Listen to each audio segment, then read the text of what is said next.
2:13 in the morning, 22 vehicles vanished from Wade Hollister's private yard under orders signed by HOA President Marissa Caldwell. She expected him to wake up furious, helpless, and ready to surrender the land she had wanted for months. Instead, Wade opened one camera file, made 3 phone calls, and unlocked the gate to a trap Marissa never saw coming. Before dawn, her patrol SUVs, maintenance trucks, landscaping rigs, and executive vehicles rolled onto Wade's posted property to finish the job she thought she had already won. By sunrise, every single one of them was sitting behind an impound fence, and Marissa was standing outside that fence demanding the police arrest the wrong man again. Wade Hollister was 43 years old and owned 14 acres of land that sat directly beside an upscale development called Blackridge Estates. On that land stood a workshop, a storage building, and a fenced yard that belonged to his company, Hollister Fleet and Recovery. Wade was not a member of the Homeowners Association, and he never had been because his property predated Blackridge Estates by more than a decade. The deed was clean, the county records were clear, and nothing on his land fell inside the boundaries of the association's covenants. On the night everything changed. His yard held exactly 22 vehicles, 6 work trucks, 4 service vans, 5 vintage cars mid-restoration, 3 heavy haulers, and 4 specialty trailers he used for towing jobs across the Bland County. Marissa Caldwell was 46 years old, and she ran the Blackridge Estates Homeowners Association the way some people run small kingdoms. She wanted a narrow strip of land running along the eastern edge of Wade's workshop because that strip was the only route that could connect Blackridge to a new commercial district being built less than a mile away. If the association controlled that strip, home values across hundreds of properties could climb overnight, and Marissa intended to be the woman who delivered that windfall. She approached Wade with an offer first, and when he declined, she treated the refusal as a personal insult rather than a simple business decision. What followed was a slow campaign dressed up as procedure, noise complaints, fencing demands, lighting violations, and a formal request that he take down a sign advertising his business from his own frontage. Wade answered every letter the same way, by attaching a copy of the county plat map that showed his land had never been part of the association's jurisdiction. Marissa's tone shifted from bureaucratic to personal once she realized paperwork alone would not move him. In their final face-to-face conversation, she stood at his fence line and told him almost casually that sooner or later those vehicles were going to disappear. Wade heard it as a threat and nothing more, the kind of thing angry people say when they run out of leverage. His mistake was assuming Marissa still cared where the line between a threat and an actual crime was drawn. 2 days later, a document arrived at his office titled Emergency Vehicle Abatement Notice, declaring his 22 vehicles a hazard to the surrounding community, and stamped with a seal designed to look like it came from the county itself. Rebecca Sloan, the attorney Wade had used for years, read the notice once and told him not to sign anything. She flagged the case number printed at the bottom as suspicious, since real county abatement orders followed a format she had seen dozens of times before, and this one didn't match. Wade sent a formal request demanding that the association produce the legal authority behind the notice, and he gave Marissa 10 business days to respond. She never answered. That silence should have felt like a small victory, a sign that the threat had been empty after all, but instead it was the quiet before something far worse. On the night in question, Wade locked his gate at 9:40 in the evening, the same routine he followed every night of the year. His security cameras recorded nothing unusual for hours, just the ordinary stillness of an empty yard under sodium lights. At 2:13 in the morning, 6 tow trucks rolled up outside that gate in a tight practiced formation. A man stepped out, walked directly to the padlock, and opened it without cutting a single chain or forcing a single hinge. Whoever had planned this had a key, and that single detail would end up mattering more than anything else that happened that night. The cameras Wade had installed months earlier caught the entire operation from 4 separate angles, and none of the intruders seemed to know they existed. Trucks belonging to a company called Redline Recovery pulled into the yard one after another, hooking up vehicles with the kind of efficiency that only comes from rehearsal. A black SUV bearing the Blackridge Estates emblem parked outside the fence, and the woman who stepped out of it was Marissa Caldwell herself. Dressed for a job she clearly intended to oversee personally rather than delegate.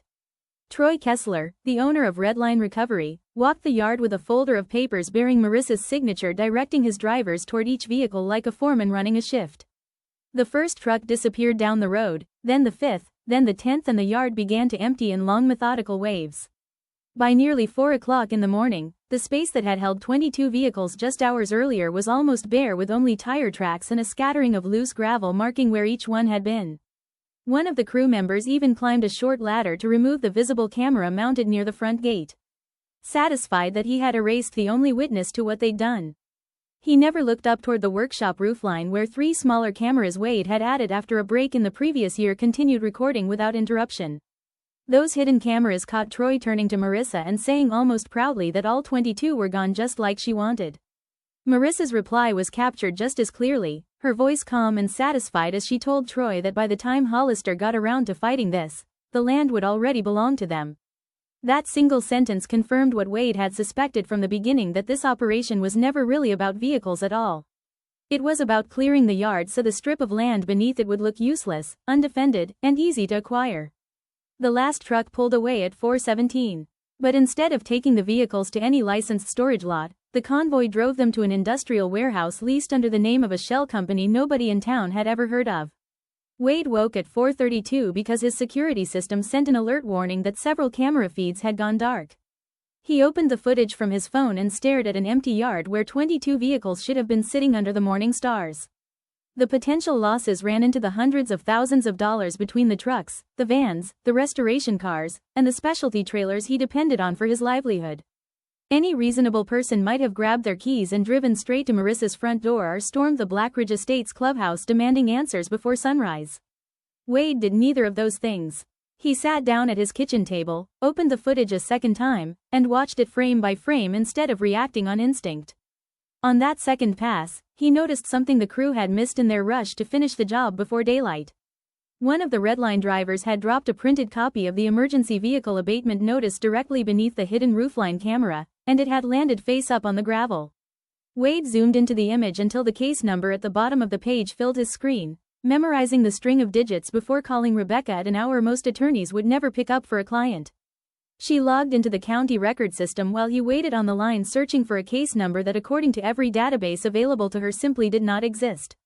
There was no filing, no judge, no clerk, and no legitimate record connecting that number to anything the county had ever issued. Rebecca's voice went flat and serious as she explained what that meant out loud, telling Wade that Marissa and Troy hadn't enforced an order at all. They had invented one from scratch, printed it to look official, and used it to justify taking 22 vehicles off private property in the middle of the night. Only 3 keys to that gate had ever left Wade's possession in recent years, and one of them had been handed to the Homeowners Association during a wildfire season, back when emergency access to the area briefly mattered to everyone nearby.